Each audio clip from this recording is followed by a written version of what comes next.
يا أيها الناس اتقوا ربكم الذي خلقكم من نفس واحدة وخلق منها زوجها وبث منهما رجالا كثيرا ونساء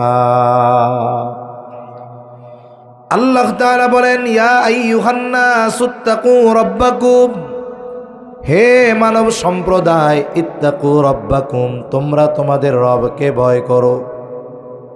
মুফাসসিরিনে কেরাম বলেন এই জায়গায় তাকওয়া দ্বারা উদ্দেশ্য হলো ঈমান। তার মানে আল্লাহ তাআলা গোটা মানব জাতিকে উদ্দেশ্য করে বলেন, হে মানব সম্প্রদায়, তোমরা তোমাদের রবের উপরে ঈমান আনো। একটা মানুষ হোক সে মুসলিম কিবা অমুসলিম, আস্তিক কিবা নাস্তিক, মুসলিম কিবা হিন্দু, বৌদ্ধ কিবা খ্রিস্টান, তার পরিচয় যা হয় হোক না কেন, মানুষ যে এই সকল মানুষের রব যিনি তিনি কে? সবার রব আল্লাহ। ইমানদারকেও আল্লাহ খাওয়ায়, বেঈমানকেও আল্লাহ খাওয়ায়, সবার রব আল্লাহ। আল্লাহ তাআলা গোটা মানব জাতিকে উদ্দেশ্য করে বলেন, হে মানব সম্প্রদায়, তোমরা তোমাদের রবের উপরে ঈমান আনো। কোন রব? খলাকাকুম মিন নাফসিন ওয়াহিদা, যেই রব তোমাদেরকে একটি প্রাণ থেকে সৃষ্টি করেছেন। গোটা পৃথিবীর সব মানুষ মৌলিকভাবে সৃষ্টি একটি প্রাণ থেকে, আর সেই প্রাণের নাম হলো হযরত আদম আলাইহিস সালাম। হাদিসের মধ্যে আসছে, নবীজি সাল্লাল্লাহু আলাইহি ওয়াসাল্লাম বলেন, আল্লাহ তাআলা আদম আলাইহিস সালামকে বানিয়েছেন মাটি থেকে, আমাদেরকে বানিয়েছেন আদম থেকে আলাইহিস সালাম। হাদিসের মধ্যে আসছে, এই পৃথিবীতে যত মানুষ আছে, যত মানুষ আসবে, যত মানুষ দুনিয়া থেকে চলে গেছে, সকল মানুষের রূহ আল্লাহ তাআলা আদম আলাইহিস সালামের পৃষ্ঠদেশ তথা পিঠ থেকে আল্লাহ সৃষ্টি করেছেন, বের করেছেন। তাহলে আমাদের রূহ আল্লাহ তাআলা বের করেছেন আদম আলাইহিস সালাম থেকে, একটি প্রাণ থেকে। তবে একটি প্রাণ থেকে আল্লাহ বের করেছেন, ওই প্রথম প্রাণের কোনো অসুবিধা হয় নাই। কেন? কেউ যদি একটা মোমবাতি জ্বালায়, মোমবাতি, ওই মোমবাতি থেকে যদি আরো হাজারো কোটি কোটি মোমবাতি জ্বালানো হয়, বলেন তো ওই মোমবাতির আগুন কমে যায় নাকি? কমে না। আল্লাহ রাব্বুল আলামিন আমাদের মৌলিক জিনিস হলো রূহ। রূহ আছে যতক্ষণ এই দেহের দাম মূল্যায়ন আছে ততক্ষণ। একটা ব্যক্তি দেখতে যত সুন্দর হোক, যোগ্যতা যত বেশি হোক, ডিগ্রি যত অনেক হোক, যত বড় নেতা হোক, বলেন তো যদি দেহ থেকে রূহ বের হয়ে যায়, তাহলে ওই দেহটাকে যত্ন করে দীর্ঘদিন মানুষ রেখে দিবে না, বরং যত দ্রুত সম্ভব দাফন কাফন দাফনের ব্যবস্থা করবে। কিন্তু যদি রূহ থাকে, কোনো মতে যদি রূহটা থাকে, এরপরেও দেখবেন এনারে কবর দিবে না। অনেক মানুষ আছে দীর্ঘদিন লাইফ সাপোর্টে রেখে দেয়, অথচ সে অচেতন। সৌদি আরবের এক রাজপুত্র দুর্ঘটনায় শিকার হয়েছে, অ্যাক্সিডেন্ট করছে, একেবারে কোমায় চলে গেছে। কোমা হলো এমন এক অবস্থা, বলে মরতে একটু বাকি। মরতে কতটুকু বাকি? কোনো মতে হার্টবিটটা আছে, গোটা দেহ অচল। সমাজে অনেক মানুষ আছে প্যারালাইজড হইয়া হাত পা বডি সব অচল, চোখেও দেখে না, মাথাও নাড়াইতে পারে না, মাছি বসলেও একটু নড়াচড়া করতে পারে না, কিন্তু এখনো বাইচা আছে। এই শ্বাস প্রশ্বাস চলতেছে, হার্টবিট আছে, বেঁচে আছে। 20 বছর লাইফ সাপোর্টে থাকছে, এই গত বছর সে মারা গেছে। 20 বছর খায়ও নাই, কিচ্ছু করে নাই, এক বিছানায় 20টা বছর। শুধু নল দিয়ে পাকস্থলিতে কিছু তরল খাবার পৌঁছানো হয়েছে। দেখেন ওই অবস্থার পরেও ওরে দাফন করে নাই, কাফন দিয়া দেয় নাই, জানাজা পড়িয়া কবরে রাখে নাই। কেন? এখনো বাইচা আছে। যদিও কোনো কিছু নড়াচড়ানোর ক্ষমতার ছিল না, ওর চোখের পাতাটাও নড়তো না 20টা বছর। তাহলে এই রূহ হলো এমন, দেহের সাথে আছে যতক্ষণ, এই দেহ দুনিয়ার উপরে আছে ততক্ষণ। রূহ নাই তো দেহের মূল্য নাই। এই জন্য আমাদের মূল হলো রূহ। আর রূহ এটা অবিনশ্বর, চিরন্তন।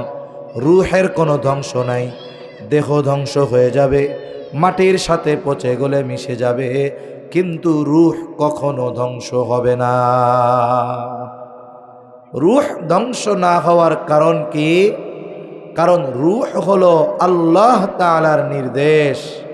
কাফেররা যখন আমার আপনার নবীজিকে জিজ্ঞাসা করছে, ওয়াসআলুনাকা আনির রূহ কুলির রূহু মিন আমরি রাব্বি ওয়া মা উতিতুম মিনাল ইলমি ইল্লা কলিলা। আল্লাহ তাআলা বলেন, তারা আপনার কাছে জানতে চায়, আপনাকে জিজ্ঞাসা করে রূহ কি জিনিস। আপনি বলেন, কুলির রূহু মিন আমরি রাব্বি, রূহ হলো আমার রবের নির্দেশ, আমার রবের প্রত্যাদেশ। এই জন্য রূহ হলো চিরন্তন, রূহ ধ্বংস হবে না। আর এই রূহ হলো আমাদের মূল। আর গোটা পৃথিবীর যত মানুষ চলে গেছে, যত মানুষ আছে, যত মানুষ আসবে, সবার রূহ আল্লাহ তাআলা কয়জন থেকে বের করেছে? একজন, একটি প্রাণ থেকে। এজন্য আল্লাহ বলেন, খলাকাকুম মিন নাফসিন ওয়াহিদা, তোমাদেরকে একটি প্রাণ থেকে সৃষ্টি করেছেন ওই রব। এখন এই দেহমেহ আসলো কেমনে? এই যে স্ট্রাকচার, আল্লাহ তাআলা এরপরে বলেন, وخلق منها زوجها وبث منهما رجالا كثيرا ونساء। আল্লাহ তাআলা বলেন, ওই যেই প্রাণ থেকে আমাদের সৃষ্টি করেছে তার থেকেই আল্লাহ তাআলা তার জোড়া সহধর্মিনীকে আল্লাহ সৃষ্টি করেছে। আল্লাহ সুবহানাহু ওয়া তাআলা এই পৃথিবীতে যত কিছু সৃষ্টি করেছেন সব জোড়ায় জোড়ায়, গাছও জোড়ায় জোড়ায়, পশু পাখিও জোড়ায় জোড়ায়, যত সৃষ্টি আছে সব জোড়া জোড়া আছে। গাছের মধ্যেও আছে জোড়া জোড়া। আল্লাহ তাআলা বলেন, ওয়া খালাকা মিনহা যাওজাহা, আল্লাহ তাআলা বলেন, তিনি আল্লাহ, তার উপরে ঈমান আনো, যিনি ওই প্রাণ থেকে তার জোড়া সৃষ্টি করেছেন। এইবার হলো দুইজন। কয়জন? জোরে গণ। দুইজন। এই যে গাছ হয়, ফুল হয়, ফল হয়, এর জন্য পরাগায়ন দরকার হয়। পুরুষ গাছ আর নারী গাছের একটা কানেকশন দরকার হয়। তবে এটা মানুষের মতো হয় না। আল্লাহ তাআলা পৃথিবীর অনেক প্রাণীকে এই দুইজনের সাথে কানেকশনের জিম্মাদারি দিয়ে দিয়েছে। এই যে স্বামী স্ত্রীর মাধ্যমে সন্তান দুনিয়ায় আসে, এই যে প্রসেসটা, এই প্রসেসটা গাছের ক্ষেত্রেও হয়, ফল হওয়ার ক্ষেত্রে। আর এই পরাগায়নের দায়িত্ব এটা আল্লাহ তাআলা দুনিয়ার অনেক কীট পতঙ্গরে দিছে। ওই কাজটা আল্লাহ ওদের দিয়ে করায়, জোড়ায় জোড়ায়। আল্লাহ রাব্বুল আলামিন বলেন, ওয়াবাসসা মিনহুমা রিজালান কাসীরাও ওয়া নিসাআ। এবার এই দুইজনের মাধ্যমে আল্লাহ তাআলা এই পৃথিবী ব্যাপী নারী আর পুরুষের বিস্তৃতি ঘটিয়েছেন। তাহলে মূল একজন থেকে, আর এই দেহ স্ট্রাকচার দেওয়ার ক্ষেত্রে আল্লাহ তাআলা নারী পুরুষ দুইজনের মাধ্যমে আল্লাহ তাআলা আমাদেরকে দুনিয়ায় পাঠিয়েছেন। সময়ের সাথে সাথে ওই দুইজন থেকে আজকে গোটা পৃথিবীতে মানুষের সংখ্যা হলো 700 কোটি। এই দুনিয়াতে 700 কোটি মানুষ আছে। এখন আসেন, আল্লাহ তাআলা যে আমাদের এই দুনিয়ায় পাঠাইলেন, পাঠানোর উদ্দেশ্যটা কি? উদ্দেশ্য শুধু দুনিয়ায় জনসংখ্যা বাড়বে এইটা না। মূল উদ্দেশ্য আল্লাহ তাআলা বলেন, ওয়ামা খলাকতুল জিন্না ওয়াল ইনসা ইল্লা লিয়াবুদুন। আল্লাহ রাব্বুল আলামিন বলেন, আমি মানুষ এবং জিনকে সৃষ্টি করেছি শুধুমাত্র আমারই ইবাদতের জন্য। তাহলে মানুষ সৃষ্টির মূল উদ্দেশ্য হলো আল্লাহ তাআলার ইবাদত, আল্লাহ তাআলার ইবাদত। আর ইবাদত বলতে শুধু যে নামাজ, রোজা, হজ, যাকাত এইগুলার মধ্যেই যে ইবাদত, একেবারে নির্ধারিত বিষয়টা এমন নয়, সীমাবদ্ধ বিষয়টা এমন নয়, বরং এই দুনিয়াতে আচার আচরণ আদর্শ উত্তম মানুষে পরিণত হওয়া, এটাও আল্লাহ তাআলার ইবাদত। নেক আমল তো করা, সাথে সাথে আখলাক, চরিত্র, আদর্শ মানুষ হওয়া, গড়া, এটাও ইবাদতের অন্তর্ভুক্ত। এখন আসেন, এই যে নারী পুরুষ, এই নারী পুরুষের মাধ্যমে শুধু সন্তান দুনিয়ায় আসে তা নয়, বরং এই নারী পুরুষের মাধ্যমে একটা আদর্শ সমাজ, আদর্শ জাতি, আদর্শ রাষ্ট্র গঠন হয়। একজন ব্যক্তি সে একটা পরিবারের অংশ, কয়েকটা পরিবার সমাজের অংশ, সমাজ রাষ্ট্রের অংশ। তার মানে ব্যক্তি যদি ভালো হয়, আদর্শ হয়, তাহলে পরিবার আদর্শ হবে। একটা লেখা, একদিন এক বাসে উঠছি, পেছনে লেখা একজনের গেঞ্জির পিছনে, আদর্শ মানুষ, আদর্শ পরিবার, আদর্শ পরিবার, আদর্শ সমাজ, আদর্শ সমাজ, আদর্শ জাতি। তার মানে আদর্শ জাতি গঠনে প্রত্যেকটা ব্যক্তির ভূমিকা আছে, মানুষের ভূমিকা আছে। আর এই আদর্শ মানুষ গঠনে নারী পুরুষ দুইজনেরই ভূমিকা, তবে সবচাইতে বড় ভূমিকা রাখে নারীরা। নারীদের মাধ্যমে আদর্শ জাতি গঠিত হয়, কেননা নারীর মাধ্যমে আদর্শ মানুষ গঠিত হয়। এই যে বালিকা, মহিলা মাদ্রাসা, এই মেয়েগুলো যদি আদর্শবান হয়, তাহলে দেখা যাবে এদের সন্তানেরা আদর্শবান হবে। মেয়েগুলা যদি খোদাভীরুতা অর্জন করতে পারে, আশা করা যায় এদের কল্যাণে এদের সন্তানেরা আল্লাহ ভীরু হবে। কেন? এই দুনিয়ার আধুনিক গবেষণায় কথা বলে যে সন্তানের চরিত্র গঠন হয় 90% তার মায়ের থেকে। এখন গোটা দুনিয়াব্যাপী নারী পুরুষের বিস্তৃতি ঘটবে। নারী পুরুষ হইল কিন্তু আদর্শহীন হলো, তাহলে তো সুরাতে সিরাতে মানুষ হবে, কিন্তু বাস্তবে এগুলোর চরিত্র পশুর চাইতে খারাপ হয়ে যাবে। ঠিক কিনা বলেন? এই জন্য মানুষ দরকার, আদর্শ মানুষ দরকার। আর এই আদর্শ মানুষ গঠনে পুরুষের চাইতে সবচাইতে বেশি ভূমিকা রাখে নারী। এজন্য আদর্শ জাতি গঠনে আদর্শ নারী দরকার, আদর্শ মেয়ে দরকার, কন্যা দরকার। আর আদর্শ কন্যা গঠনে, আদর্শ মানুষ গঠনে সবচাইতে বড় ভূমিকা রাখে একজন নারী। আর একজন নারীকে দ্বীনের উপরে গড়ে তোলার ক্ষেত্রে অনবদ্য ভূমিকা রাখে এই ধরনের বালিকা মাদ্রাসাগুলো।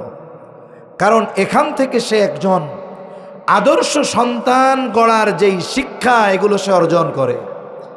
আদর্শ মানুষ গড়ার যেই কৌশল, সে এখান থেকে অর্জন করে প্র্যাকটিক্যালভাবে। এজন্য বিজ্ঞান বলতেছে সন্তানের চরিত্রের 90% গঠিত হয় তার মায়ের থেকে।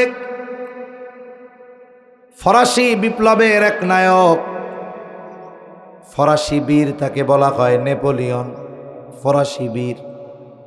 তিনি একটা কথা বলেছিলেন, যদিও তিনি ইসলাম বিদ্বেষী, ওসমানী খেলাফতের বিরুদ্ধে অনেক যুদ্ধ করেছে উনি, কিন্তু ওনার একটা কথা ইতিহাসে স্মরণীয়। তিনি বলেছিলেন, তোমরা আমাকে একটা আদর্শ মা দাও, আমি তোমাদেরকে একটা আদর্শ জাতি দিব। মানুষ হচ্ছে, সময়ের সাথে সাথে পৃথিবীতে মানুষ বাড়তেছে, কিন্তু আদর্শ মানুষ হচ্ছে না।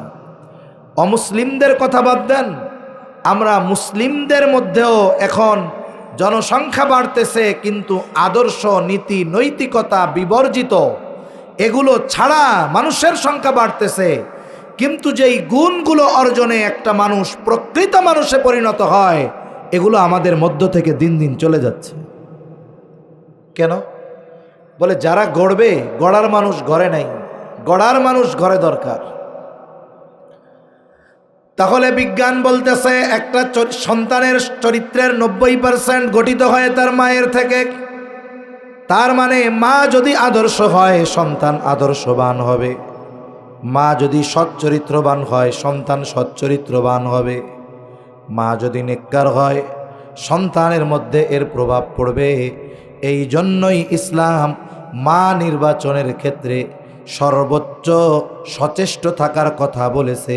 সাথে সাথে কোন ধরনের নারীকে বিবাহের জন্য মনোনীত করতে হবে, ইসলাম সুস্পষ্ট দিক নির্দেশনা দিয়ে দিয়েছে।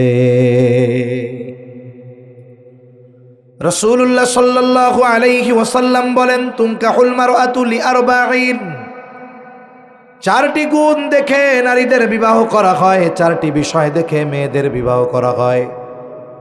1 নাম্বার, দেখা হয় তার সৌন্দর্য, দেখতে কেমন, চেহারাটা কেমন, এইটা 1 নম্বরে দেখা হয়।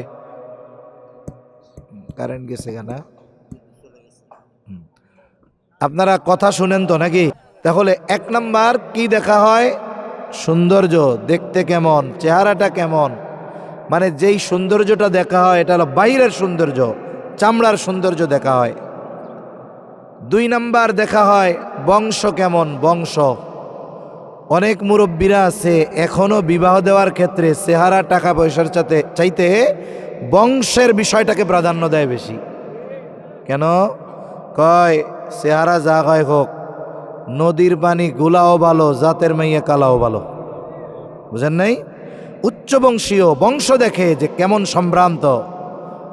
এই জন্য মুরব্বীরা যখন কোথাও মেয়ে দেখতে যায়, উনি তো আর মেয়ে দেখবে না, দেখবে যে বিবাহ করবে সে, কিন্তু উনি গিয়া পাশের মুরব্বীর কাছে খবর নেয় যে বংশ কেমন, ভালো, এই জায়গায় আসছে কয় পুরুষ আগে, জিজ্ঞাসা করে যে এই জায়গার স্থানীয় কিনা বা অন্য কোনো জায়গা থেকে আসছে কিনা। কেন? কারণ অনেক সময় এমন হয় ওই 300 কিলোমিটার দূরে বাড়ি, ওই জায়গায় যখন থাকতো তাদের মূল বংশ বা তাদের অতীতের মানুষ যারা, এগুলো ভালো বংশের ছিল না, কিন্তু ওই জায়গা থেকে হিজরত কইরা এই ফুলবাড়িয়া আইসা নিজেদের বংশ পরিচয় পাল্টায়া চৌধুরী লাগায়া দেয়। আছে না নাই এরকম? আমাদের গ্রামে এরকম কিছু লোক আছে, আমার মুরব্বীদের মুখে শুনছি, কয় ওরা এই বংশের লোক না। তাহলে যে লাগায় বলে ওই দেশ থেকে আইসা এই জায়গায় ছিল, নিজকে বংশ পরিচয় গোপন কইরা ওদের সাথে থাকতে থাকতে ওরাও ওই বংশের পরিচয় এখন ব্যবহার করে। মুরব্বীরা বংশের ব্যাপারটা খুব খেয়াল করে। তাহলে 2 নাম্বার দেখা হয় বংশ, 3 নাম্বার দেখা হয় তার সম্পদ, 4 নাম্বার দেখা হয় তার দিন। তবে দিনদারিত্বের ব্যাপারে নবীজি বলেন, ফাযফার বিযাতিদ্দীন, তোমরা দিনকে প্রাধান্য দাও। কারণ দিনদারিত্ব যদি না থাকে, বাকি 3টা যদি থাকে, সৌন্দর্য, বংশ, টাকা পয়সা সব আছে, তবে সাবধান, আর যদি দিনদারিত্বে যদি কোনো কমতি না থাকে, চেহারাটা যদি একটু শ্যামলাও হয়, বংশ যদি একটু নিচুও হয়, সম্পদ যদি একটু কম হয়, বিবাহ করে নাও। আশা করা যায় এই দিনদার মেয়ের গর্ভে আল্লাহ এমন সন্তান দিবে যেই সন্তান তোমার চক্ষু আর অন্তল শীতলকরণের কারণ হয়ে যাবে। এখন এই যে দিনদার মেয়ে পাবেন কোথায়? বাস্তবিক অর্থে আমাদের দেশে অনেক মা বাবা মেয়েকে বিবাহ দেওয়ার সময় দিনদারিত্ব বলতে কি বুঝে?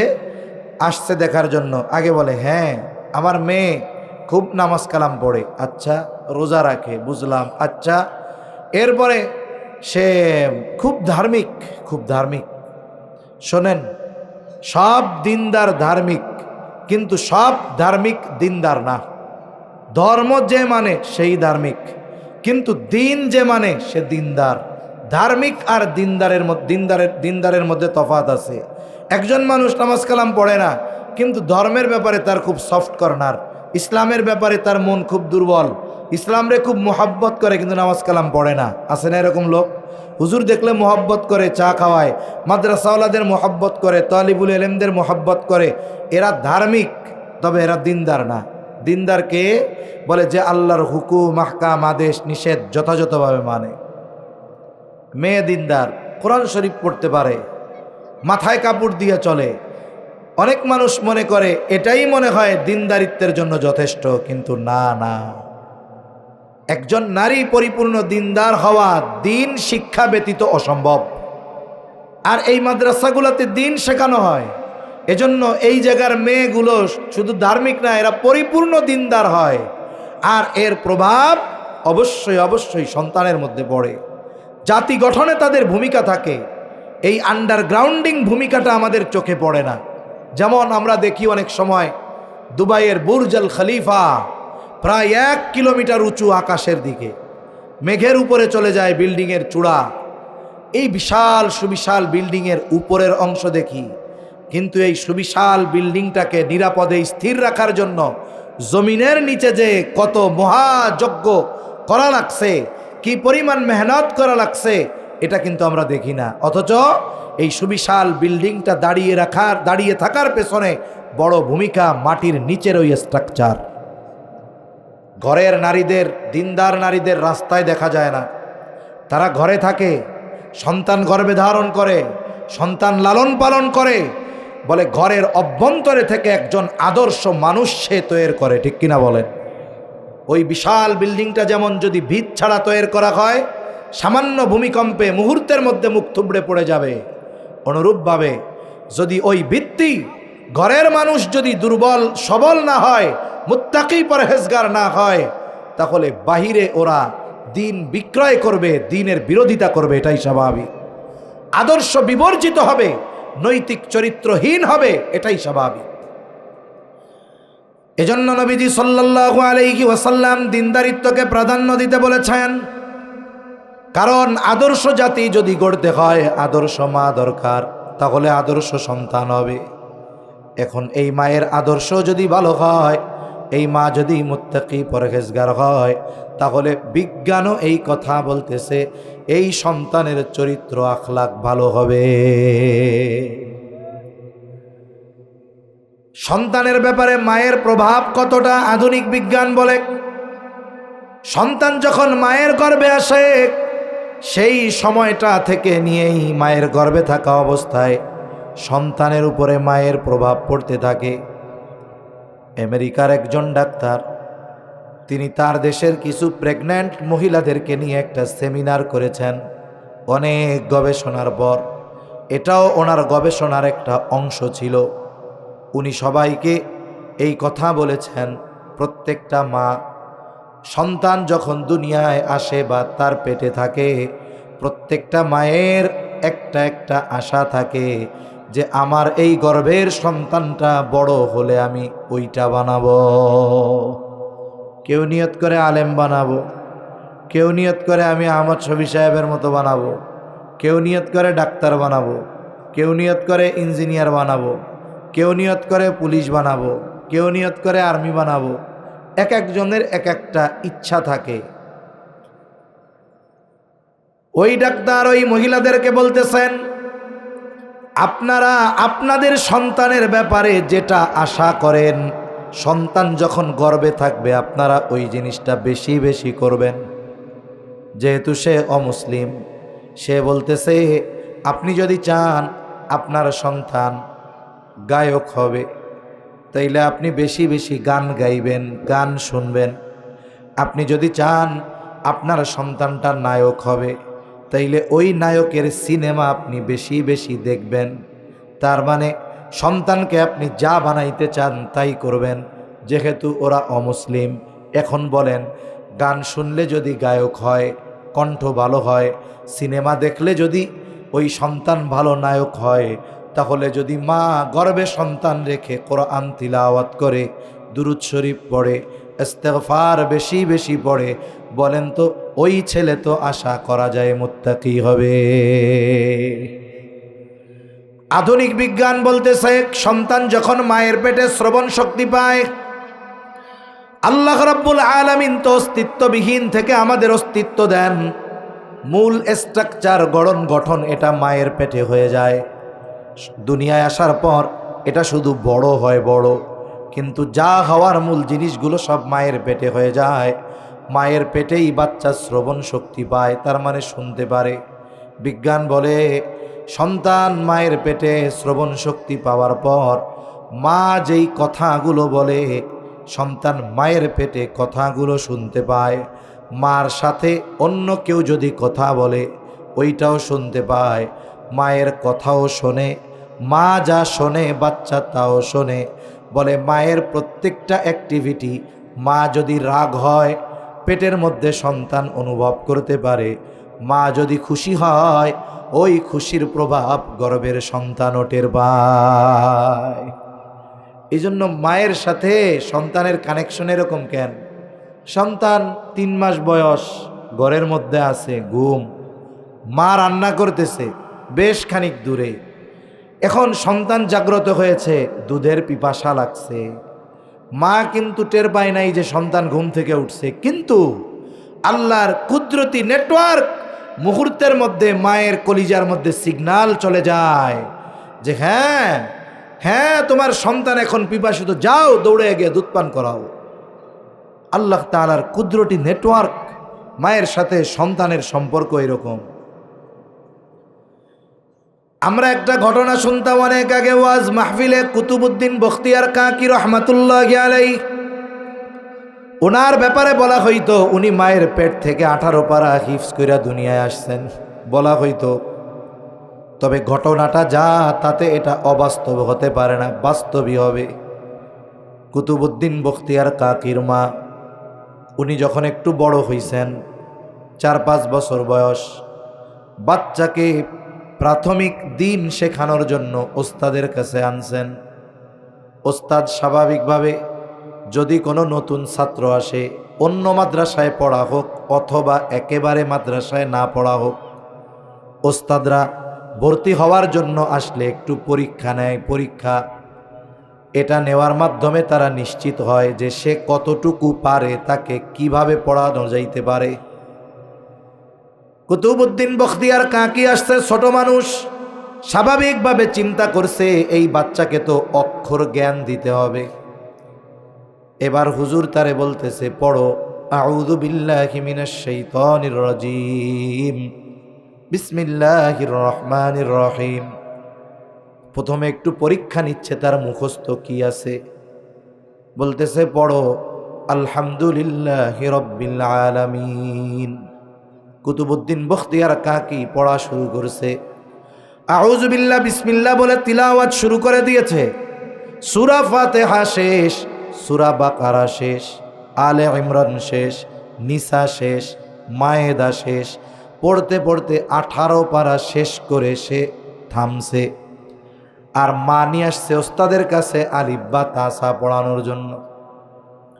আলিফ বা তাসা পড়ানোর জন্য আনছে। অনেক সময় ছোট বাচ্চার মুখস্থ হয়ে যায় কিন্তু অক্ষর চিনে না।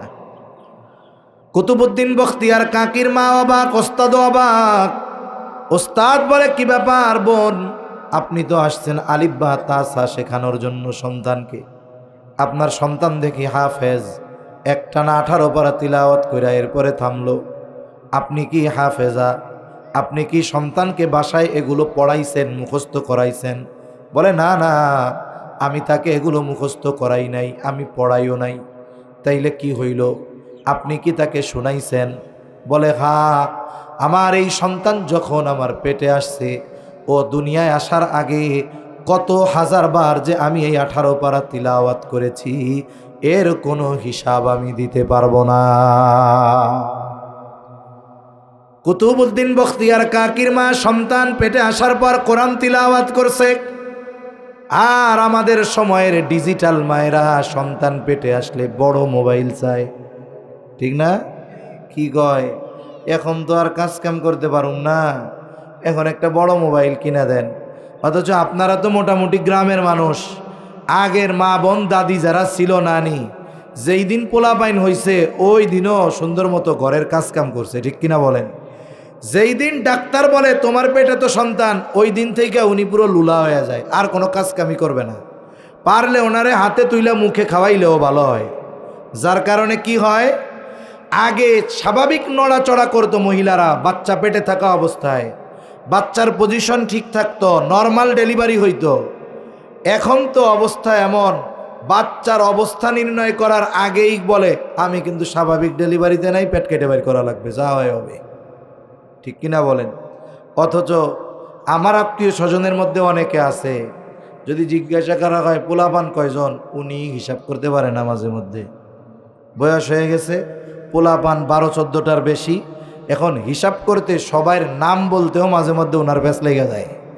এত পোলাপান আল্লাহ স্বাভাবিকভাবে দিছে। আর এখনকার অবস্থা কি? এখনকার অবস্থা হলো হবে না, সব সিজার সিজার সিজার। এর অন্যতম কারণ হলো এই যে বাচ্চা পেটে নড়াচড়া করে না, বলে যতটুকু সম্ভব কাজ নড়াচড়া যদি করা হয় তাহলে স্বাভাবিক ডেলিভারি হওয়া সহজ হয়। এখন কি চায়, বড় মোবাইল কিনা দেন, ইন্টারনেট বইরা দেন, বৈশা দিনভর নাচ গান দেখা সিনেমা দেখা সময় কাটাবে। এখন পেটে রাখছে ওইটা, আর আশা করে বাইজিৎ বুস্তামি হবে। চিন্তা করে দেখছেন? কুতুবউদ্দিন বখতিয়ার কাকির মা বলেন, আমি কতবার যে এই 18 পারা তিলাওয়াত করেছি আমার সন্তানকে পেটে নিয়ে, তার হিসাব নাই। আর বিজ্ঞানও বলে সন্তান মায়ের পেটে যখন শ্রবণ শক্তি পায়, মা যা তিলাওয়াত করে তা সন্তান মায়ের পেটে শোনে। তার মানে কুতুবউদ্দিন বখতিয়ার কাকির মা তিলাওয়াত করেছে, আর উনি মায়ের পেটের মধ্যেই কোরআনের তিলাওয়াত শুনেছে। এখনের মায়েরা যদি করে, এখনের সন্তানেরাও শুনবে। বলে এরপরে দুনিয়ায় আসছে সন্তান, পবিত্রতা অর্জিত হবার পর এই পর্যন্ত আমি তাকে 2টা বছর দুধ পান করিয়েছি, অজু ছাড়া দুধ পান করাই নাই। সন্তানকে যখনই কোলে নিয়েছি কোরআন তিলাওয়াত করেছি আর দুধ পান করিয়েছি। এই 5 বছর পর্যন্ত আমি তাকে হাজার হাজার বার 18 পারা তিলাওয়াত করে শুনিয়েছি। এইবার ওস্তাদ বলতেছে, তাহলে আমার বুঝতে বাকি নাই, আপনার তিলাওয়াত শুনে শুনে আপনার সন্তান 18 পারার হাফেজ হয়ে গেছে। আমাদের সন্তানেরা অনেক সময় দেখবেন অনেক কিছু বলে, অথচ আমি আপনি তাকে ওইটা বলি নাই। সে শিখলো কোথার থেকে? আরেকজনেরটা শুই না, এটা সে শিখছে। আরেকজনেরটা শুনে এটা সে শিখছে, এটা স্বাভাবিক। এজন্য আমি আপনি ওর সামনে যা বলা বলি করব, ও তাই শিখবে, তাই বলবে। এই যে মায়ের যে ভূমিকা বাচ্চাকে দিনের উপরে গড়ে তোলার ক্ষেত্রে, আদর্শ মানুষ হিসাবে গড়ে তোলার ক্ষেত্রে, এটা মায়ের পেটে সন্তান থাকা অবস্থাতেই শুরু হয়ে যায়। এরপরে সন্তান দুনিয়ায় আসে, এই সন্তানকে হাতে কলমে মায়েরা আদব শেখায়। মায়েদের আচার আচরণ, আমাদের পরিবারের আচার আচরণ, এই বিষয়গুলো অনুসরণ অনুকরণ করে আমাদের সন্তানেরা। এজন্য ভাই, সন্তান গড়ার ক্ষেত্রে মা বাবা উভয়েরই ভূমিকা, তবে সবচাইতে বড় ভূমিকা হলো মায়েদের। এখন আমরা যদি আদর্শ মা চাই, দিনদার মা চাই, এই ধরনের দিনী প্রতিষ্ঠানগুলো অতি অতি জরুরি। ঠিক কিনা বলেন? আমাদের মেয়েদেরকে আমরা সাধারণ শিক্ষায় যে শিক্ষিত করার জন্য দিব, আমরা তো নিরাপত্তা পাই না, আমরা তো নিশ্চিন্তে ঘরে থাকতে পারি না। কারণ সেখানে বেহায়াপনা, অশ্লীলতা, ইপটিজিং, সেখানে শিক্ষকদের আচার আচরণ, সেখানে অন্যান্য ছাত্রদের আচার আচরণ। একটা মেয়ে পরিপূর্ণ দ্বীনের উপরে গড়ে উঠবে, এটা জেনারেল শিক্ষা ব্যবস্থায় সম্ভব নয়। এজন্যই এই মাদ্রাসাগুলো দরকার। সন্তানদেরকে জাহান্নাম থেকে বাঁচাতে এই মাদ্রাসাগুলো দরকার। এখন আপনি সন্তানকে দ্বীনের উপরে গড়ে তুলবেন আদর্শের আলোকে, উত্তম আদর্শের আলোকে।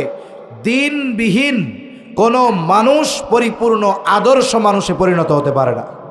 একজন মানুষ যদি দিনদার না হয়, তাহলে সে পরিপূর্ণ আদর্শ মানুষে পরিণত হতে পারে না। এজন্য পরিপূর্ণ দিনদার হওয়ার জন্য, সন্তানকে দ্বীনের উপরে চালানোর জন্য, সন্তানকে জাহান্নাম থেকে বাঁচানোর জন্য কয়েকটি বিষয় খুব জরুরি। 1 নম্বর বিষয়, এখন এই সন্তানকে যদি জাহান্নাম থেকে বাঁচাতে হয়, আদর্শ নীতি নৈতিকতা সম্পন্ন মানুষ হিসাবে যদি গড়ে তুলতে হয়, 1 নম্বর দরকার ঈমান। তাকে ঈমান আকীদার শিক্ষা দিতে হবে, তাকে আল্লাহর পরিচয় শেখাতে হবে। এটা সহজ হয় কখন? বলে ঘরের মা যদি দিনদার হয় তাহলে সন্তানকে সে সহজে আল্লাহর পরিচয় শেখাতে পারে। যদি উনি জাগতিক লাইনে উচ্চ ডিগ্রিধারী হন কিন্তু দিনদার যদি না হন, ছোট ছোট বাচ্চারা গল্প শুনতে ভালোবাসে, আর ছোটদেরকে গল্পের মাধ্যমেই ঈমান আকীদার সবক দিতে হয়। এই ছোট বাচ্চাকে আমি আল্লাহর পরিচয় শেখাবো কেমনে? বাচ্চারা গল্প শুনতে চাইলে আমরা তো শেয়াল, কুমির, বাঘ আর ভূতের গল্প শোনাই। কবিতা শুনতে চাইলে হাট্টিমা টিম টিম তারা মাঠে পাড়ে টিম, এইগুলা শিখাই। অথচ এগুলার কোনো অস্তিত্ব নাই। গল্প যা বলি সেগুলা সব মিথ্যা। কিন্তু মা যদি নেককার হয়, দিনদার হয়, সে আল্লাহর পরিচয় গল্পের মাধ্যমে বাচ্চাকে শেখাবে। সে হয়তো বলবে, আব্বু জানো আমাদের কে বানাইছে? ছোট মানুষ তো, কে বানাইছে আম্মু? আমাদের সবাইকে আল্লাহ বানাইছে, আমাদের সবাইকে আল্লাহ বানিয়েছে। জানো এই পৃথিবীতে আমাদের রিজিক দেয় কে? এই যে আমরা খাই, আমরা পড়ি, তোমার আব্বু যে এটা কিনে আনে, বলে তোমার আব্বু কিনে আনে ঠিক, কিন্তু সব কিছুর ব্যবস্থা যিনি করেন, যিনি দেন, তিনি আল্লাহ। এই জন্য আল্লাহর এক নাম রাজ্জাক, তিনি রিজিক দাতা। আমাদেরকে সৃষ্টি করেছেন আল্লাহ, এই জন্য আল্লাহর আরেকটা গুণবাচক নাম হলো খালেক। এই যে আপনি আল্লাহর গুণবাচক নাম তারে শিখাচ্ছেন, আল্লাহর পরিচয় তাকে শিখাচ্ছেন গল্পের মাধ্যমে, বলে এটা সম্ভব তো তখনই হবে যখন ওই সন্তানের মা আল্লাহকে চিনবে। ঠিক কিনা বলেন? মা আল্লাহকে চিনে না, মা মুত্তাকি না, মা দিনদার না, বলে এই সন্তানকে দিন শেখানো, আদর্শের উপরে গড়ে তোলা, এটা অনেক কঠিন এক ব্যাপার। তাহলে সন্তানকে যদি আদর্শ মানুষে পরিণত করতে হয়, সন্তানকে যদি জাহান্নাম থেকে পরকালে বাঁচাতে হয়, তাহলে এক নম্বরে দরকার তাকে ঈমান আকীদার শিক্ষা দিতে হবে, তাকে ঈমানের শিক্ষা দিতে হবে। 2 নম্বর বলে তার উত্তম চরিত্রের আলোকে গড়ে তুলতে হবে। ছোটবেলা থেকেই বাচ্চার চরিত্র গঠিত হয়, ছোটবেলা থেকেই একটা ছেলে বা মেয়ে তার চরিত্র গড়ে ওঠে।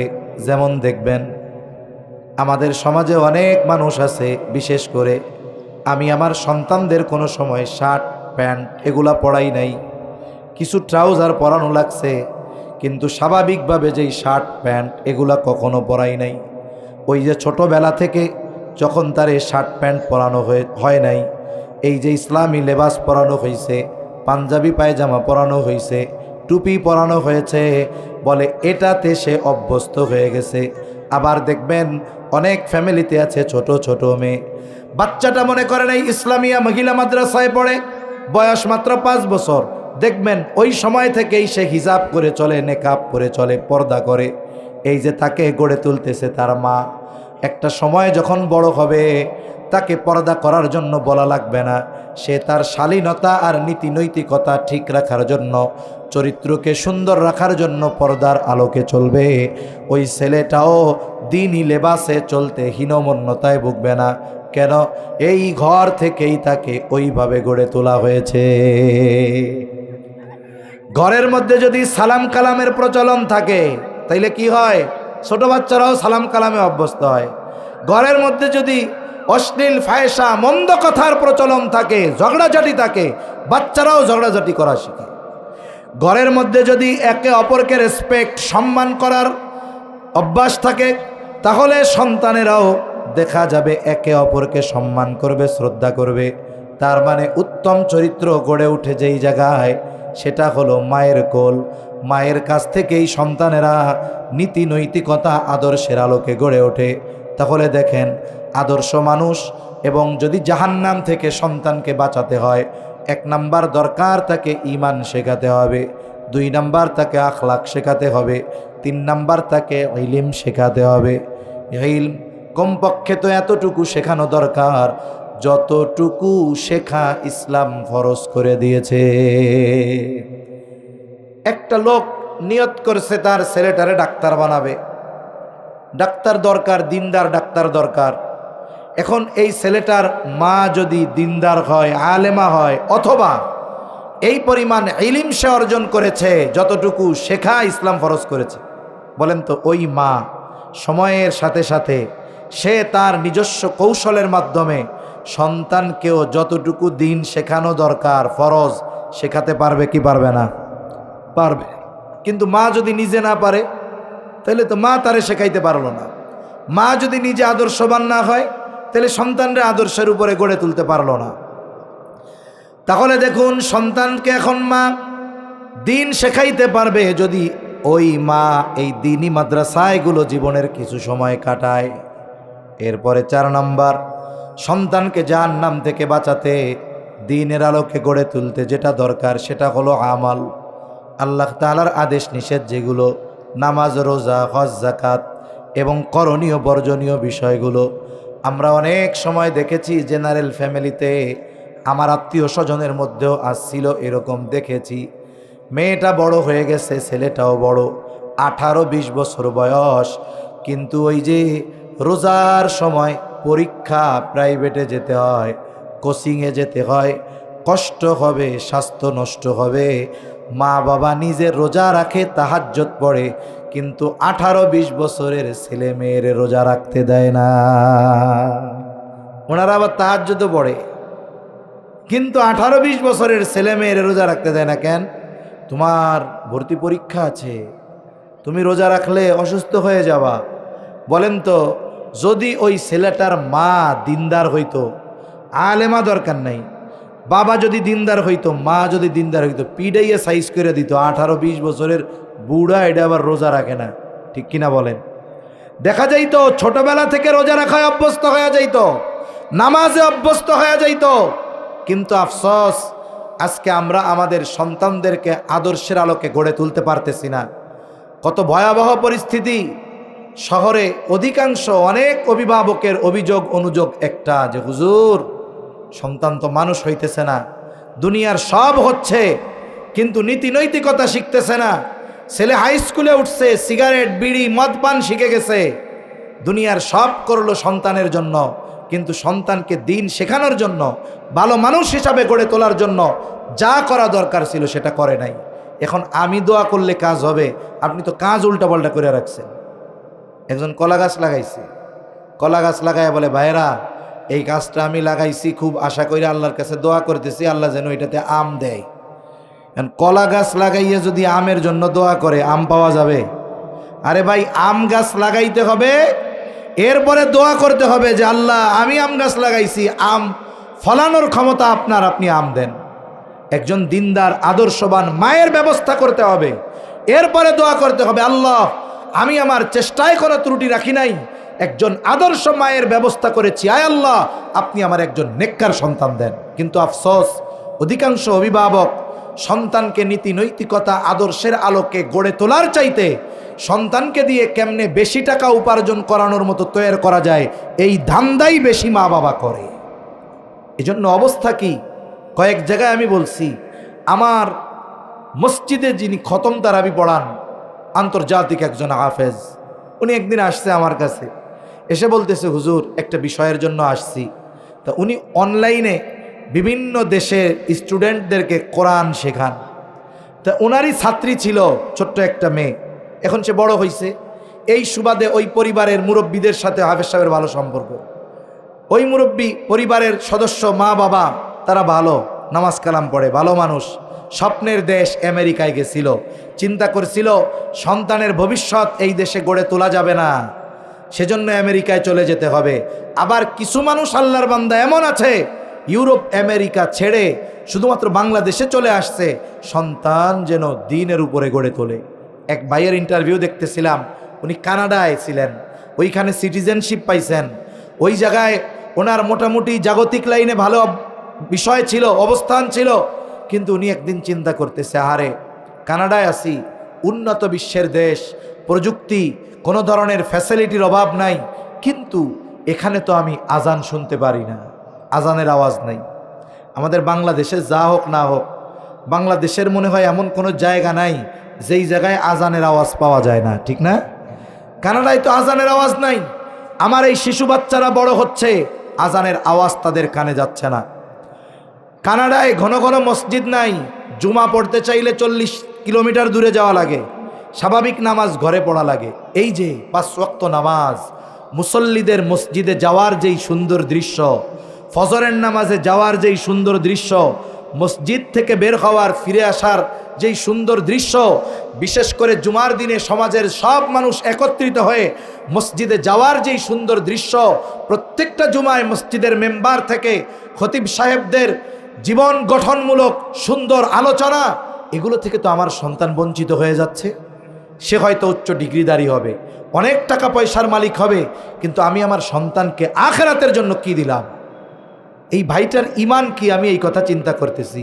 ওই দেশে সব ত্যাগ করে বলে, আমি জানি আমাদের দেশে জীবনের নিরাপত্তা নাই, ওই দেশে এত নিরাপত্তা সিকিউরিটি যে একটা মানুষ রাতের বেলা একাকী বের হবে, কেউ তার দিকে চোখ তুলে তাকাবে না। যদি কেউ কোনো অপরাধ করে, গোটা দেশ এমনভাবে নিয়ন্ত্রিত, মুহূর্তের মধ্যে অপরাধীকে ধরে ফেলবে। সব আছে বুঝলাম, আমার দেশে দুর্নীতি, বেঁচে থাকা কষ্ট, বসবাস কষ্ট, কিন্তু আমার দেশে তো 5 ওয়াক্ত আজানের আওয়াজ কানে আসে। আমার দেশে তো ঘর থেকে পা বাড়ালেই মসজিদ পাওয়া যায়। আমার দেশে তো জুমার দিন খতিব স্বাধীনভাবে দ্বীনের আলোকে কথা বলে, ওয়াজ মাহফিল হয়, দ্বীনি সেমিনারগুলো হয়। আমার সন্তানের দুনিয়ার সব হচ্ছে, সে তো মূল জিনিসটা থেকে বঞ্চিত হচ্ছে। উনি বলতে, শুধু এই চিন্তা কইরা ওই দেশ ছেড়ে বাংলাদেশে চলে আসছি। তাহলে চিন্তা করুন, এরকম অভিভাবকও আছে। এখন ওই অভিভাবক আমেরিকার, ওনার নাস্তিকদের সাথে মিশছে, মা বাবার কাছ থেকে চলে গেছে। কারণ ওই দেশের নিয়ম 18 বছর হলে ছেলে বা মেয়ে সে স্বাধীন, তাকে আর মা বাবা কিছু বলতে পারবে না। এখন ওই মেয়ে একা বাসা নিয়ে চাকরি করে, সব কিছু করে, এক কথায় জেনা, ব্যভিচার, মদ পান, কোনো কিছু বাকি নাই যে সে করে না। এখন এই মা বাবার অবস্থা কি? মা বাবা বলে, কোনো দোয়া কালাম আসেনি। এখন আমি কি দোয়া কালাম করবো? আমি কি করবো? আমি দোয়া করতে পারি, হেদায়েতের মালিক আল্লাহ, আমার চাইতে মা বাবার দোয়া কাজে লাগবে বেশি। তাইলে কোনো তদবির টদবির আছে? আমি তদবির টদবির পারি না। মা বাবার অবস্থা এরকম, সন্তান লাইনচ্যুত হয়েছে, তারা বলতেছে ওনাদের কথা, যদি কুফুরি কালাম করাও লাগে এইটাকে ফিরায় আনতে হবে, নাইলে এইটারে জাদু করে মাইরা ফেলবো, তাও এমন সন্তানের দরকার নাই। একটু চিন্তা করে দেখেন, এই যে সন্তান, একটা সময় এই সন্তানের হাসি মা বাবার আনন্দের কারণ ছিল। এই সন্তানের জন্য মা বাবার সব কষ্টের মূল ছিল এই সন্তানের হাসি খুশি। অথচ এই সন্তান নীতি নৈতিকতা আর আদর্শ বিবর্জিত হওয়ার কারণে ওই মা বাবাই বলতেছে, প্রয়োজনে জাদু কইরা কুফুরি কালাম করে ওরে মেরে ফেলবো, তাও এমন সন্তান দরকার নাই। সম্মানিত উপস্থিতি, এজন্য আমাদের সন্তানেরাই, আগামী প্রজন্মই এই দেশের নেতৃত্ব দিবে। তাদের হাতে দেশের নেতৃত্ব থাকবে। তারা সমাজের নেতৃত্ব দিবে, তারা পরিবারের নেতৃত্ব দিবে, তারা এলাকার নেতৃত্ব দিবে। এখন যদি যারা নেতৃত্ব দিবে তাদের মধ্যে যদি দ্বীন না থাকে, তাদের মধ্যে যদি নীতি নৈতিকতা আদর্শ না থাকে, বলেন তো আজ থেকে 50 বছর পর এই যে ধ্বংসের যেই গতি চলতেছে, নীতি নৈতিকতার অবক্ষয়ের যেই গতি চলতেছে, এই গতিতে যদি চলে তাহলে মানুষ 2 পাইয়া থাকবে ঠিক, কিন্তু চরিত্রের দিক দিয়ে কুকুরের চাইতেও নিকৃষ্ট হয়ে যাবে। ঠিক কিনা বলেন? আমরা চাই না যে মুসলিম জাতি ধ্বংস হোক, আমরা চাই না আমাদের সমাজ বসবাসের অনুপযুক্ত হয়ে যাক, আমরা চাই না মানুষের চরিত্র পশুর মতো হয়ে যাক। এজন্য কি করব? এজন্য আমাদের সন্তানদের গড়তে হবে। গড়ার জন্য মূল জিনিস কি? আদর্শ মা দরকার। আদর্শ মা কোথায় গঠিত হয়? বলে এই ইসলামিয়া মাদ্রাসার মতো মাদ্রাসাগুলোতে। এজন্য আপনাদের কাছে করজোরে অনুরোধ করব, মাদ্রাসার যিনি পরিচালক তিনি একজন সুযোগ্য যোগ্য ব্যক্তি। মাদ্রাসায় যেই সমস্ত ওস্তাদেরা আছেন, যতটুকু বুঝলাম আলহামদুলিল্লাহ এনারা সকলেই সুযোগ্য ব্যক্তিত্ব সম্পন্ন মানুষ এবং এনাদের উপরে আস্থা রাখা যায়। এজন্য আপনাদের সন্তানদের, বিশেষ করে এই বালিকা মাদ্রাসায়, মহিলা মাদ্রাসায় আপনাদের সন্তানদের দিন শেখার জন্য দিবেন। তাহলে ও কি হবে? ও হয়তো বড় ডাক্তার ইঞ্জিনিয়ার হবে না, ও হয়তো খাতুনে জান্নাত ফাতেমা হবে না, কিন্তু ও এমন একজন মা হবে যেই মা একজন আদর্শ সন্তান তৈরি করার যোগ্যতা রাখে। ঠিক কিনা বলেন? কেন? ওই শুরুর আধুনিক বিশ্বের গবেষণার ফলাফলের কথাই বলি যে সন্তানের চরিত্র 90% গঠিত হয় মায়ের মাধ্যমে। বাবা ভালো খাওয়াতে পারে, ভালো পড়াতে পারে, ভালো প্রতিষ্ঠানে ভর্তি করতে পারে, কিন্তু সন্তানকে প্রকৃত মানুষে পরিণত করার সবচাইতে বড় ভূমিকা মায়ের। এখন ওই মা যদি দিনদার মুত্তাকি আদর্শবান না হয়, তাহলে আদর্শ সন্তান হবে না। আদর্শ সন্তান হবে না তো ওই যে আদর্শ পরিবার হবে না। আদর্শ পরিবার হবে না তো আদর্শ সমাজ হবে না।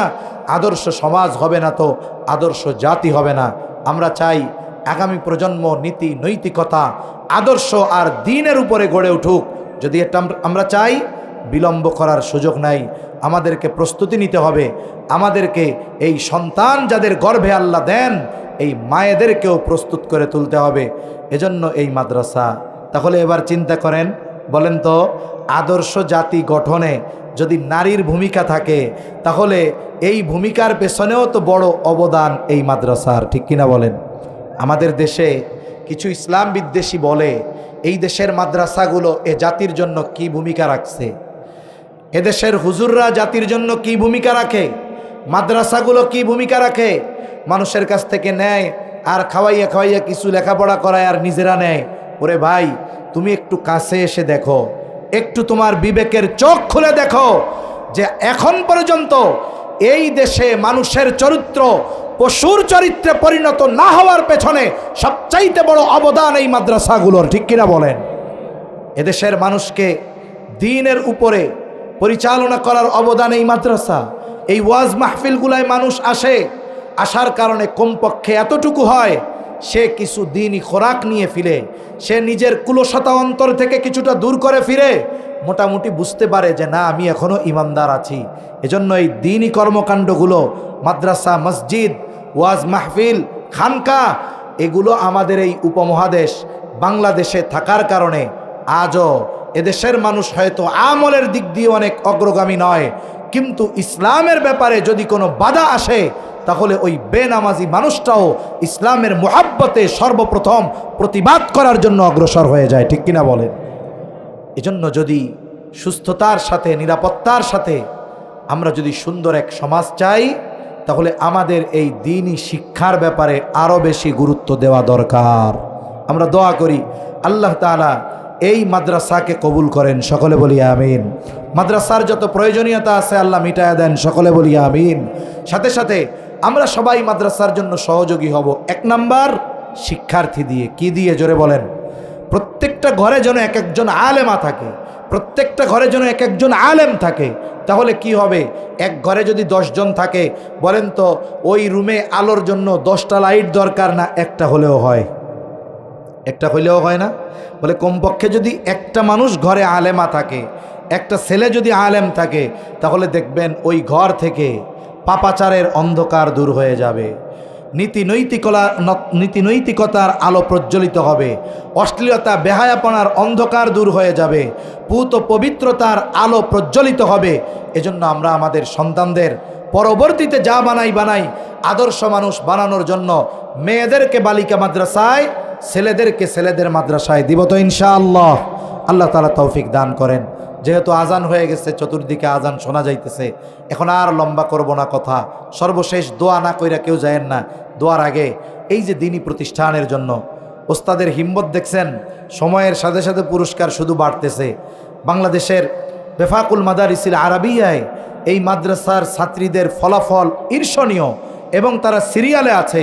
এরকম একটা প্রতিষ্ঠান, দাওরা হাদিস পর্যন্ত মোহতামিম সাহেবের ইচ্ছা, এরকম একটা প্রতিষ্ঠান যদি এইখানে দাঁড়িয়ে যায়, আশা করা যায় এই এলাকা থেকে নীতি নৈতিকতা আর আদর্শ সমাজ গঠনের বিপ্লব আল্লাহ চাইলে হতেও পারে। আমরা অনেক সময় যা কল্পনাও করি না তাও বাস্তবে হয়ে যায়।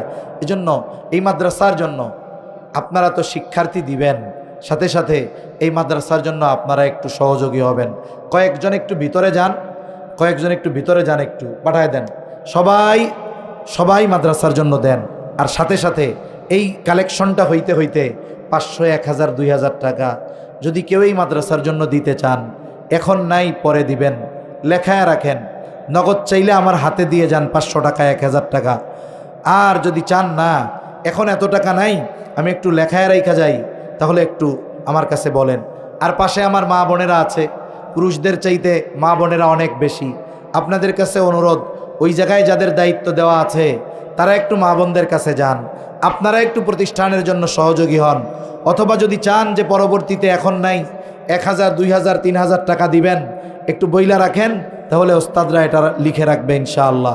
একটু বলেন ভাই 500, 1000, 2000 টাকা এরকম কেউ দেওয়ার মতো নাই, এখন নাই, আপনি পরে দেন। এখন থাকলে আমার কাছে দিয়া যান, আপনার সাথে একটু মুসাফা করি। আছেন দুই একজন, একটু মেহরবানি করে বলেন। আর সবাই দেন, সবাই দেন।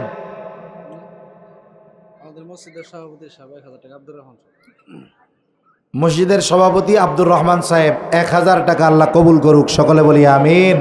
আল্লাহ জানমালে বরকত দান করুক, বলি আমিন। বলেন ভাই, আরো দুই একজন বলেন, 500, 1000 টাকা করে বলেন না, 500 টাকা, 1000 টাকা বলেন, মেহরবানি করে বলেন, বলেন নাই। আচ্ছা, মসজিদের সাবেক সভাপতি 500 টাকা আল্লাহ কবুল করুক, সকলে বলি আমিন। ধরেন আমিও 500 টাকা দিলাম, আল্লাহ কবুল করেন, সকলে বলি আমিন। ভাই 500 টাকা, 1000 টাকা আরো দেন না কিছু ভাই, একটু বলেন মেহরবানি করে, বলেন একটু বলেন। মোহাম্মদ আবুল হোসেন 500 টাকা আল্লাহ কবুল করুক, সকলে বলি আমিন। আল্লাহ জানমালে বরকত দান করুক, বলি আমিন। আরো দুই এক ভাই বলেন না, আরো দুই একটা ভাই বলেন মেহরবানি করে বলেন। 500, 1000 এখন নাই, আপনি পরে দেন, বলেন। আরো দুই একজন বলেন। আর কেউ আছেন দেওয়ার মতো? মা বোনদের মধ্যে ওইখানে যাদের দায়িত্ব দেওয়া আছে আপনারা তাদের কাছে দেন। আপনারাও যদি চান এখন নাই, পরবর্তীতে 500, 1000, 2000 টাকা দিবেন, তাহলে ওইখানে একটু লেখায় রাখতে পারেন। সর্বোপরি কথা হলো, শুনেন, এই মাদ্রাসাগুলো আদর্শ দেশ জাতি গঠনে সবচাইতে বড় ভূমিকা রাখে। মনে রাখবেন, এই মাদ্রাসাগুলো যদি না থাকে, আমাদের মেয়েরা যদি দিন শিখতে না পারে, তারা যদি বদ্দিন হয়ে যায়, এই সমাজের পরিস্থিতি কতটা খারাপ, ভয়ানক, অপবিত্র হতে পারে এটা আপনারা কল্পনাও করতে পারবেন না। ইউরোপ আমেরিকাতে আমরা লাইট দেখি, উঁচু উঁচু বিল্ডিং দেখি, কিন্তু ওই জায়গার মানুষের চারিত্রিক আর নৈতিক অবক্ষয়ের ব্যাপারে যদি জানতে পারতাম, তাহলে আল্লাহরে বলতাম, আল্লাহ ওইটা দেশ দেখানোর আগে আমার মরণ দাও। এই অবস্থা ওই সব এলাকার। আর আমাদের দেশ এখন পর্যন্ত আলহামদুলিল্লাহ যথেষ্ট শালীনতা, সুন্দর থাকার পেছনে অন্যতম অবদান এই মাদ্রাসাগুলোর। এই মাদ্রাসাগুলো থেকে যেই মেয়েগুলো পড়ে মা হচ্ছে, তারা সন্তানদেরকে আদর্শ সন্তান হিসাবে গড়ে তোলার সর্বোচ্চ চেষ্টা চালিয়ে যাচ্ছে। এজন্য আমরাও দোয়া করি, আল্লাহ তাআলা এই মাদ্রাসা কবুল করেন। মাদ্রাসার যত প্রয়োজনীয়তা আছে আল্লাহ তাআলা গায়েবী খাজানা থেকে মিটায় দেন, সকলে বলি আমিন। ওয়া আখিরু দাওয়ানা আনিল হামদুলিল্লাহি রাব্বিল আলামিন। আসসালামু আলাইকুম ওয়া রাহমাতুল্লাহি ওয়া বারাকাতুহু। কথা বলার থাকলে বলেন, এরপরে দোয়া করে কিছু বলবেন না? আমরা আমাদের এই মাদ্রাসার নাজেমে তালিমাত সাহেব সুযোগ্য মানুষ, যোগ্য মানুষ। ওনার আব্বাও খুব দিনদার মুত্তাকি মানুষ। উনিও সকালবেলায় বাবারে হসপিটালে ভর্তি করে রাইখা আসছে ময়মনসিংহ। উনি অনেক বয়স্ক মানুষ, সাথে অসুস্থ। আমরা দোয়া করি আল্লাহ তাআলা ওনার বাবাকে পূর্ণ সুস্থতা দান করেন। দুরূদ শরীফ পাঠ করি। আল্লাহুম্মা সাল্লি আলা মুহাম্মদ ওয়া আলা আলি মুহাম্মাদিন কামা সাল্লাইতা আলা ইব্রাহিম ওয়া আলা আলি ইব্রাহিম ইন্নাকা হামিদুম মাজিদ। আল্লাহুম্মা বারিক আলা মুহাম্মাদিন ওয়া আলা আলি মুহাম্মাদ কামা বারাকতা আলা ইব্রাহিম ওয়া আলা আলি ইব্রাহিম ইন্নাকা হামিদুম মাজিদ। আলহামদুলিল্লাহি রাব্বিল আলামিন ওয়াল আকিবাতু লিল মুত্তাকিন والصلاة والسلام على خير خلقه محمد وعلى آله وأصحابه أجمعين.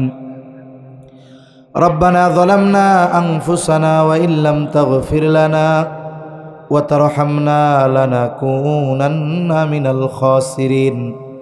ربنا آتنا في الدنيا حسنة وفي الآخرة حسنة وقنا عذاب النار.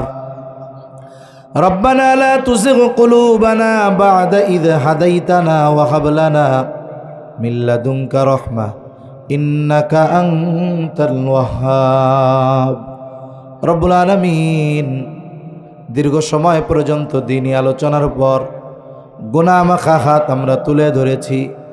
আয় আল্লাহ, যে যেখান থেকে হাত উঁচু করেছে আমাদের বিগত জীবনের সব ধরনের গুনাহগুলো মাফ করে দেন। আমাদের আত্মীয় স্বজন দেশ বিদেশে যে যেখানে আছে মাফ করে দেন। যারা দুনিয়া ছেড়ে চলে গেছে মাফ করে কবরগুলো জান্নাতের টুকরো বানায়া দেন।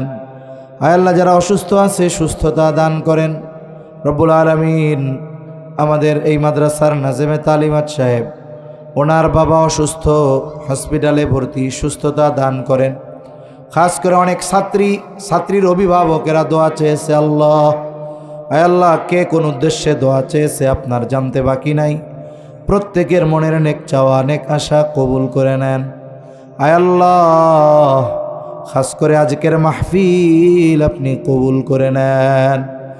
যেই মাদ্রাসার উদ্যোগে মাহফিল, মাদ্রাসা খানা কবুল করেন। আয় আল্লাহ, যারা অর্থ দিয়ে, শ্রম দিয়ে, পরামর্শ দিয়ে বিভিন্নভাবে সহযোগিতা করে, আল্লাহ সকলের সকল প্রকার সাহায্য সহযোগিতা আপনি কবুল আর মঞ্জুর করে নেন। আল্লাহ, মাদ্রাসার যত প্রয়োজনীয়তা আছে গায়েবী খাজানা থেকে মিটা দেন। এই মাদ্রাসা সহ তামাম দুনিয়ার সকল দ্বীনি মাদারেসগুলো সকল ষড়যন্ত্র চক্রান্ত থেকে আপনি হেফাজত করেন। আয় আল্লাহ, মাদ্রাসার উস্তাদ, ছাত্র ছাত্রী, শিক্ষিকা সকলকে কবুল করে নেন। আয় আল্লাহ, এলাকাবাসীর অন্তরে মাদ্রাসার মোহাব্বত ঢুকায় দেন। মঞ্জিলে মকসুদ দাওরায়ে হাদিস পর্যন্ত যথাদ্রুত চালু করার ব্যবস্থা আল্লাহ আপনি করে দেন। আয় আল্লাহ, খাস করে বড় বাজার পাশে ব্যবসায়ী ভাইদের ব্যবসায় বরকত দান করেন। সত্যবাদিতা, আমানতদারিতার সাথে ব্যবসা করার তৌফিক দেন। রব্বুল আলামিন, আশেপাশে যত কবরস্থান আছে, যত মুমিন মুমিনাত শহীদ আছে, সবার কবরগুলো আপনি জান্নাতের টুকরো বানায়া দেন। রব্বুল আলামিন, তামাম দুনিয়ার মুসলমানদের জানমাল হেফাজত করেন। যেখানেই মুসলমানেরা মাজলুম আপনি তাদের জন্য সাহায্যকারী হয়ে যান। তামাম দুনিয়ার মুসলমানদের এক ও নেক হওয়ার তৌফিক দেন আল্লাহ রব্বুল আলামিন। আমাদের একে অপরের প্রতি হৃদ্রতা, ভালোবাসা বাড়ায়া দেন। অভাবীর অভাব দূর করে দেন। ঋণগ্রস্তের ঋণ পরিশোধের তৌফিক দেন। হারাম হালাল বেঁচে চলার তৌফিক দেন। হালাল রুজি অন্বেষণের তৌফিক দেন। আয় আল্লাহ, সকলকে বরকতময় প্রশস্ত রিজিক দেন। যারা বেকার আছে হালাল কর্মসংস্থানের ব্যবস্থা করে দেন। রব্বুল আলামিন, রিজিক সংকীর্ণতা দিয়ে আপনি আমাদের পরীক্ষা নিয়েন না। আয় আল্লাহ, খাস করে আমাদের যাদের মা বাবা দুনিয়া ছেড়ে চলে গেছে, গুনার কারণে যদি কারো মা বাবার কবরে আযাব হয়, কবরের আযাব মাফ করে কবরগুলো আপনি জান্নাতের টুকরো বানায়া দেন। কিয়ামতের দিন হিসাব সহজ করে জান্নাতের ব্যবস্থা করে দিয়েন। যাদের মা বাবা বেঁচে আছে সুস্থ দীর্ঘ অনেক হায়াত আল্লাহ আপনি দান করেন। রব্বুল আলামিন, আমাদের স্ত্রী সন্তান আমাদের জন্য চক্ষু শীতলকারী হিসাবে কবুল করে নেন। অনেক মা বোনেরা এসেছে, আল্লাহ মা বোনদের কবুল করেন, পর্দানিশীন বানান, 5 ওয়াক্ত নামাজ যথাযথভাবে আদায় করার তৌফিক দান করেন। প্রত্যেকটা মাকে আদর্শ মা হওয়ার তৌফিক দেন। প্রত্যেকটা মেয়েকে আদর্শ মা হওয়ার তৌফিক আল্লাহ আপনি দান করেন। আয় আল্লাহ, আমাদের সকলকে বারবার মক্কা মদিনা জিয়ারতের তৌফিক দেন। সকল প্রকার পাপাচার, অনাচার, অশ্লীলতা থেকে বেঁচে থাকার তৌফিক ও হিম্মত দেন। খাস করে তরুণ যুবক যুবতী যারা আছে এদের সকলকে দ্বীনের জন্য কবুল করেন। সকল প্রকার পাপাচার, অনাচার, অশ্লীলতা থেকে আমাদের সকলকে বেঁচে থাকার তৌফিক ও হিম্মত দেন। আল্লাহ, আমাদের দেশের উপরে খাস রহমত নাজিল করেন। আসমানি জমিনি সকল বালা মুসিবত থেকে হেফাজত করেন। রব্বুল আলামিন, এই দুনিয়া ছেড়ে একদিন আমাদের চলে যেতেই হবে। এ পৃথিবী যেমন আছে তেমনি পড়ে রবে। সুন্দর এই পৃথিবী ছেড়ে একদিন চলে যেতে হবে। আয় আল্লাহ, মালাকুল মউত যখন মৃত্যুর পয়গাম নিয়ে হাজির হবে, আপনি আপনার প্রতিটি বান্দার জবানে তাওহীদের কালিমা নসিব করে দিয়েন। রব্বানা হাব লানা মিন আজওয়াজিনা ওয়া যুররিয়াতিনা কুররাতা আ'য়ুন ওয়াজআলনা লিল মুত্তাকিনা ইমামা। রব্বিরহামহুমা কামা রব্বায়ানি সগীরা। রব্বিরহামহুমা কামা রব্বায়ানি সগীরা।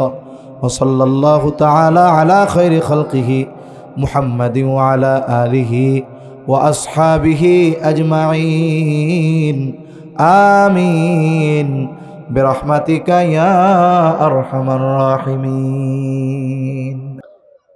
الحمد لله الحمد لله وكفى وسلام على عباده الذين اصطفى.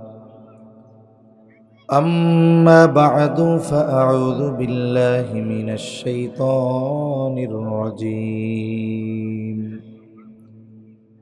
بسم الله الرحمن الرحيم.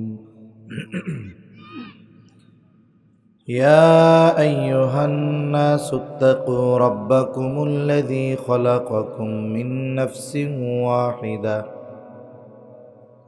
وخلق منها زوجها وبث منهما رجالا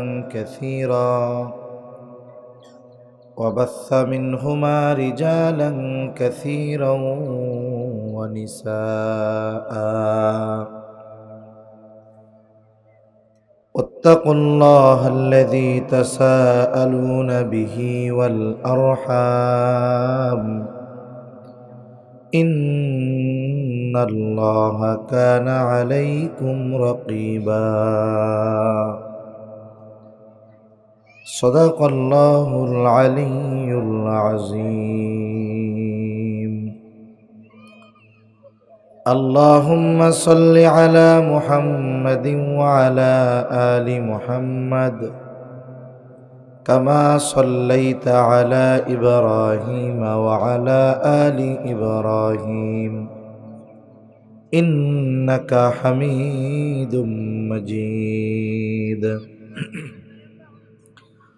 اللهم بارك على محمد وعلى آل محمد كما باركت على إبراهيم وعلى آل إبراهيم إنك حميد مجيد. الحمد لله. ঐতিহ্যবাহী ময়মনসিংহ জেলার অন্তর্গত ফুলবাড়িয়া থানাধীন শিবগঞ্জ হাটকালির বাজার ইসলামিয়া মহিলা মাদ্রাসা নূরগঞ্জ,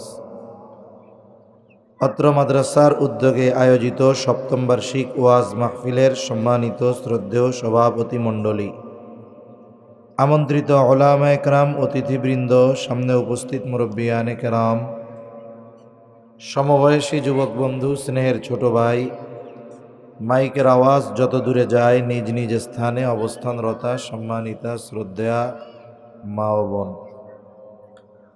আল্লাহ তাআলার দরবারে অগণিত শুকর যে মহান মালিক হায়াতে বরকত দিয়ে সুস্থ রেখে হাজারো মানুষের মধ্য থেকে যাচাই বাছাই করে কিছু দ্বীনি কথা বলবার এবং শ্রবণ করবার লক্ষ্যে যে মহান মনিব এখানে আসার বসার তৌফিক দিয়েছেন, সে মহান মনিবকে খুশি করার জন্য মহব্বতের সাথে অন্তর থেকে জবান খুলে কালিমাতুশ শুকর পাঠ করি আলহামদুলিল্লাহ। অগণিত দুরূদ ও সালাম সৈয়দুল আম্বিয়া, আশরাফুল আম্বিয়া, খাতামুল আম্বিয়া, ইমামুল মুরসালিন, রহমাতুল লিল আলামিন মুহাম্মাদুর রাসূলুল্লাহ সাল্লাল্লাহু আলাইহি ওয়াসাল্লামের উপর। সম্মানিত উপস্থিতি, একটা সময় আমরা এই দুনিয়াতে কেউই ছিলাম না, আবার একটা সময় থাকব না। মধ্যে কিছু সময়ের জন্য অল্প হায়াত দিয়ে আল্লাহ তাআলা আমাদেরকে দুনিয়াতে পাঠিয়েছেন। এই যে ছিলাম না, থাকব না, এর মধ্যবর্তী যেই অল্প সময়, এই সময়টা হলো সবচাইতে দামি সময়গুলোর মধ্যে অন্যতম। কেন? কারণ আমরা ঈমানদার, এই কথা আমরা বিশ্বাস করি যে এই দুনিয়া থেকে মৃত্যুর পর, ইন্তেকালের পর সব কিছু শেষ হয়ে যায় না, বরং ইন্তেকালের পরে আসল বিষয়টারই শুরু হয়। ইন্তেকালের পরে এক অনন্তকালের সূচনা ঘটে। আর এই অনন্তকালের ওই লম্বা সফর যার শুরু আছে তো শেষ নাই, এই সফরের পাথেয় সংগ্রহ করার জায়গা হলো এই দুনিয়া। পরীক্ষার হলে পরীক্ষা হয় মাত্র 3 ঘন্টা, কিন্তু এই 3 ঘন্টা সময়ের কত দাম যে পরীক্ষা দেয় সে বুঝে। কেন? কারণ সে জানে এই 3 ঘন্টার ফলাফলের উপর নির্ভর করতেছে আমার আগামী সময়গুলোর সফলতা বিফলতা। এজন্য দুনিয়াটাও পরীক্ষার হলের মতো, সাথে সাথে এই দুনিয়া এটা আখিরাতের ক্ষেত। যেই কৃষক খুব যত্ন সহকারে জমিন পরিচর্যা করে, ফসল রোপণ করে, যত্ন করে, 2.5 মাস 3 মাস অতিবাহিত হবার পর আল্লাহ তাআলা যদি কোনো বড় মুসিবত না দেন, ওই কৃষক সুন্দর মতো ঘরে ফসল তুলে কৃষকের মুখে হাসি আনন্দ দেখা যায়। এজন্য এই দুনিয়াও আখিরাতের ক্ষেত। আমরা যদি এই দুনিয়াতে আল্লাহ তাআলার হুকুম আহকাম মেনে চলার মাধ্যমে হায়াতটাকে অতিবাহিত করতে পারি, তাহলে প্রকৃত বিষয়টা উপলব্ধি করতে পারব দুনিয়ার হায়াত শেষ হওয়ার পর থেকে। তাই এই বিষয়টা আমাদের সকলে বেশি চিন্তা রাখা দরকার যে আল্লাহ তাআলা এই দুনিয়াতে আমাদেরকে বেহুদা বিনা কারণে সৃষ্টি করেনও নাই, পাঠানো নাই। আল্লাহ তাআলা কোরআনুল কারীমের মধ্যে বলেন, আফা হাসিবতুম আন্নামা খলাকনাকুম আবাসাও ওয়া আন্নাকুম ইলাইনা লা তুরজাউন। আল্লাহ রাব্বুল আলামিন বলেন, তোমরা কি এটা মনে করো, তোমরা কি এটা ধারণা করো, আন্নামা খলাকনাকুম আবাসা, যে আমি আল্লাহ তোমাদেরকে কোনো কারণবিহীন বেহুদা সৃষ্টি করেছি? আল্লাহ তাআলা অনেক প্রশ্নের জবাব অল্পতে দিয়ে বলেন, ওয়া আন্নাকুম ইলাইনা লা তুরজাউন। আল্লাহ তাআলা বলেন, তোমরা আবার আমার কাছে প্রত্যাবর্তিত হবে। তার মানে আল্লাহই আমাদের দুনিয়াতে পাঠিয়েছেন, আবার আল্লাহর কাছেই আমাদের ফিরে যাওয়া লাগবে। মধ্যের এই হায়াত আল্লাহ তাআলা দিয়েছেন কেন?